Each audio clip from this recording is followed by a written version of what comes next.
আমি এখন এই যে টিপি লিঙ্কের সুইচের যে পাওয়ার কর্ডটা আছে সেটা আমি চেঞ্জ করতেছি।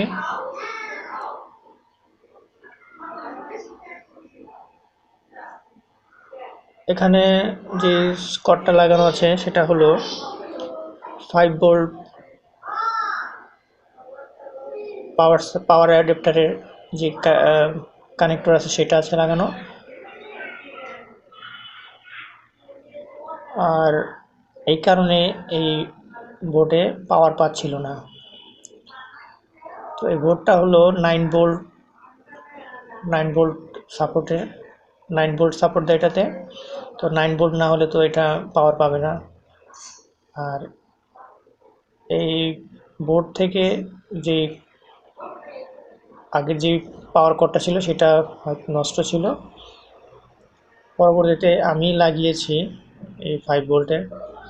তখন আর বুঝতে পারিনি যে এটা 5 ভোল্ট বা 9 ভোল্ট। তো 5 ভোল্ট লাগানোর পরে এটা পাওয়ার আসতেছিল না। পরবর্তীতে দেখলাম যে না, এটা 5 ভোল্ট না, এটা 9 ভোল্টের সুইচ। তো এখন যেই সুইচগুলো আসতেছে নতুন সেগুলো সব 5 ভোল্টের সুইচ আসছে। আর এগুলো ছিল আগের সুইচ, এগুলো 9 ভোল্ট সাপোর্ট দিত। তো 9 ভোল্ট ছাড়া এটা পাওয়ার আসবে না, অন হবে না। তো এই কারণে পরবর্তীতে আমি এই 9 ভোল্টের যে পাওয়ার কর্ডটা আছে সেটা আমি এখন চেঞ্জ করে নিলাম।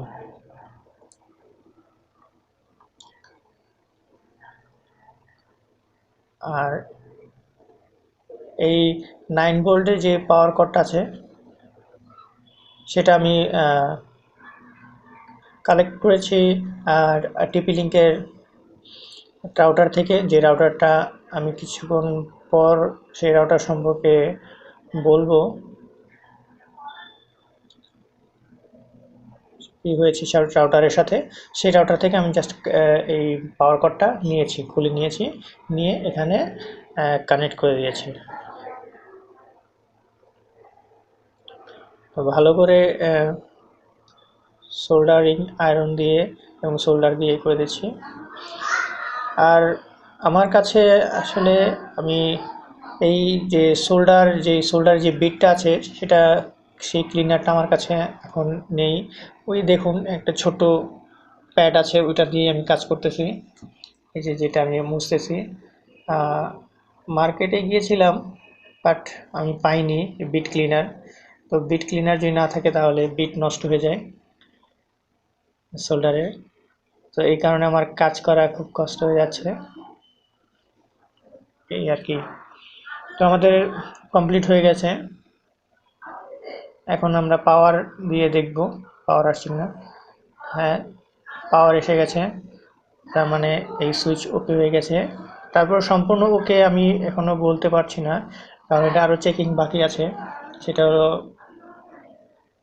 যে এটার পোর্টগুলো কি ঠিক আছে কিনা সেটা আবার দেখতে হবে, চেক করতে হবে পরবর্তীতে। তো এইটুকু আমি চেক করেছি এবং করেছি, এর জন্য আমি এইটুকু রেকর্ড করে আমি আপনাদের সাথে শেয়ার করে দিচ্ছি। এখন আমার মাল্টিমিটার দিয়ে আমি পাওয়ারগুলো চেক করছি যে ঠিকমতো পাওয়ারগুলো পাচ্ছে কিনা।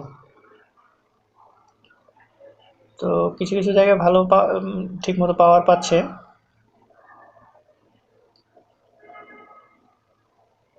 গুড সাইন এগুলো।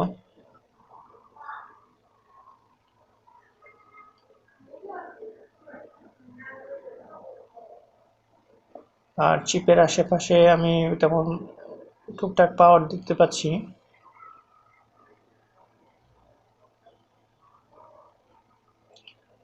আর এখানে যেই মসফেটটা আছে সেটা তো 8.56 ভোল্ট আমি পেলাম। আমি আরেকবার কানেক্ট করে দিচ্ছি, পাওয়ার কানেক্ট করে দিচ্ছি, ঠিক আছে কিনা। হ্যাঁ, ঠিক আছে।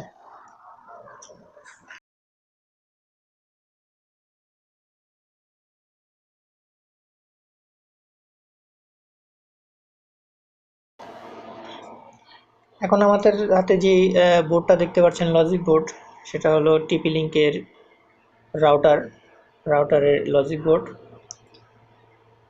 এই লজিক বোর্ডটা অ্যাকচুয়ালি ব্লাস্ট হয়েছে এটা।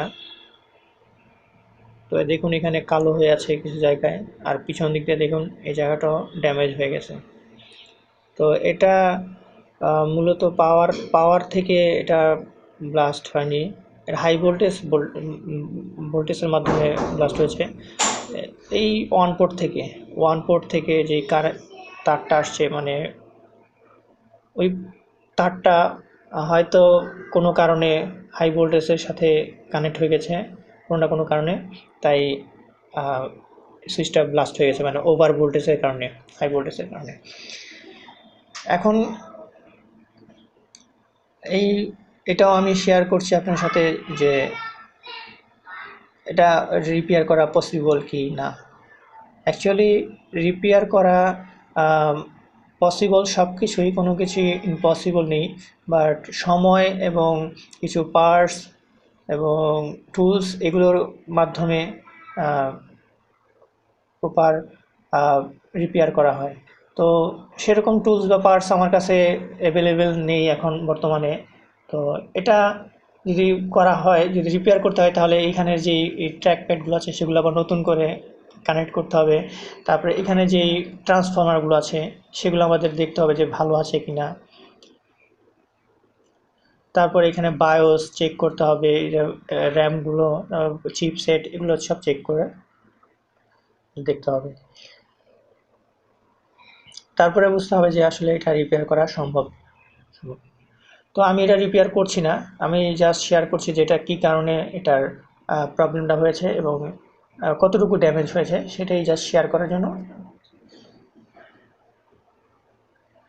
তো এখানে দেখুন এটা হলো ট্রান্সফরমারের, এটা হলো 3টা ট্রান্সফরমার। এটা হলো ট্রান্সফারের 1 নাম্বার 2 3, এখান থেকে 10টা পিন আছে এই পাশে, আর ওই পাশে 10টা পিন আছে। তো মোট 20 পিনের ট্রান্সফরমার।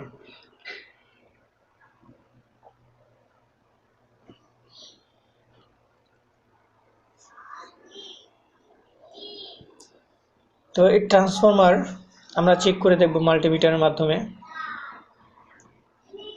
আমি মাল্টিমিটারের বিপ রেঞ্জ অন করে দিয়েছি। তো ট্রান্সফরমারে চেক করার পরে আমি বলছি যে এইখানে যে প্রথম থেকে আছে 1 থেকে 5 নাম্বার পিন পর্যন্ত বিপ করবে, তারপরের 6 নাম্বার থেকে 10 নাম্বার পিন বিপ করবে না। বাট এখানে দেখুন 1 নাম্বার পিন বিপ করছে, 3 নাম্বার, 4 নাম্বার এবং 5 নাম্বার পিন বিপ করছে। বাট 6 নাম্বার পিন বিপ করার কথা না, কিন্তু এখানে বিপ করছে। তার মানে বোঝা যাচ্ছে যে এখানে এই ট্রান্সফরমার শর্ট হয়ে গেছে কোনো না কোনো কারণে। ওই হাই ভোল্টেজের কারণে কোনো না কোনো শর্ট হয়ে গেছে, হয়তো ভিতর থেকে নষ্ট হয়ে গেছে বা এরকম কিছু হতে পারে। তো এখানে সবগুলো, মানে একটার সাথে সবগুলো কানেক্ট হয়ে গেছে, সবগুলো ট্রান্সফরমার দেখুন বিপ করছে। বাট উপরের সাইডে যখন আমি চেক করলাম, তখন সেটা স্বাভাবিক দেখতে পেলাম যে প্রথম 5টা পিন বিপ করছে, তারপরে এগুলো বিপ করছে না। কারণ উপর থেকে কোনো প্রবলেম দেখতে পাচ্ছি না, কিন্তু নিচের থেকে প্রবলেম সৃষ্টি হয়েছে।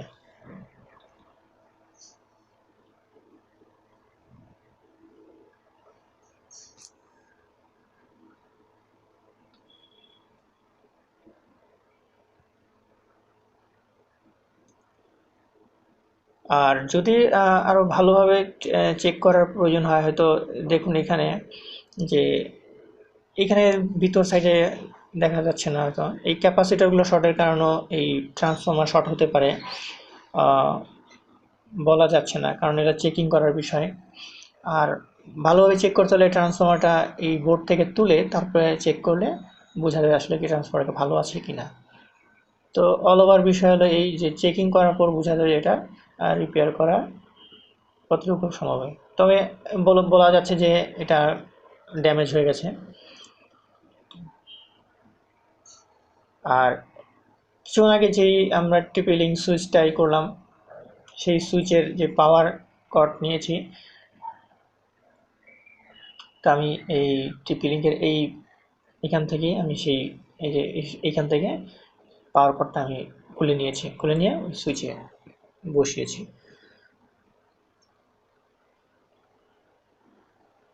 তো আজকে এইখানে রাখছি, নতুন কোনো কাজ করলে আবার সেগুলোর ভিডিও আমি আপলোড করব। আসলে আমার অভিজ্ঞতা আমি শুধু শেয়ার করে যাব, কারো যদি উপকার হয়ে যায় মাধ্যমে।